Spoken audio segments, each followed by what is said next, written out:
Hey everyone, welcome back to the channel. If you've ever found yourself accidentally moving or editing the wrong thing while working in Figma, today's tutorial is going to totally save you some headaches. I'm going to walk you through a super useful trick, how to lock objects in Figma so your designs stay nice and tidy. By the end of this video, you'll know exactly how to protect any object on your canvas and how to unlock it if you need to make changes. It's quick, easy, and honestly, once you start locking elements, you'll wonder how you ever lived without it. Alright, let's dive right in. So first things first, open up Figma. Go ahead and jump into your project, or just open a new file if you want to practice along with me.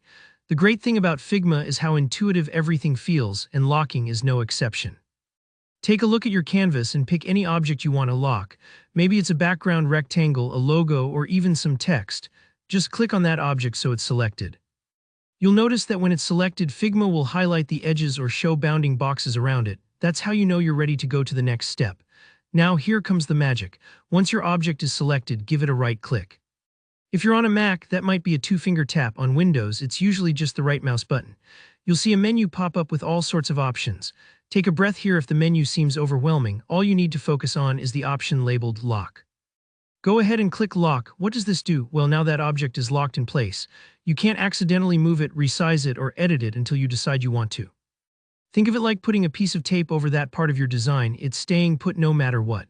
This is especially handy if you're working on complex layouts or collaborating with others and want to make sure certain elements don't get shifted by mistake. But what if you want to tweak that object later? No worries, Figma makes unlocking objects just as straightforward. Look over on the left side of your screen where all your layers are listed. Find the layer with the lock icon next to it. That little lock tells you which object is currently protected. All you need to do is click the lock icon and voila, it's unlocked. Now you can move, edit, or delete the object as much as you like. This feature saves a ton of time and frustration, especially when you're fine-tuning a layout or working collaboratively. No more accidental nudges and no more "wait, where'd my background go?" moments. If you're working with a team, locking objects can also help ensure brand guidelines or important design elements stay exactly where they should. And that's really all there is to it.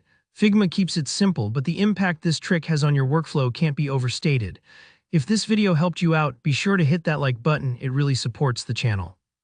Got any questions or other Figma tips you want to share? Drop them in the comments below. I love hearing from you. And don't forget to subscribe if you want more practical design tutorials like this one. Thanks so much for watching, and I'll see you in the next video.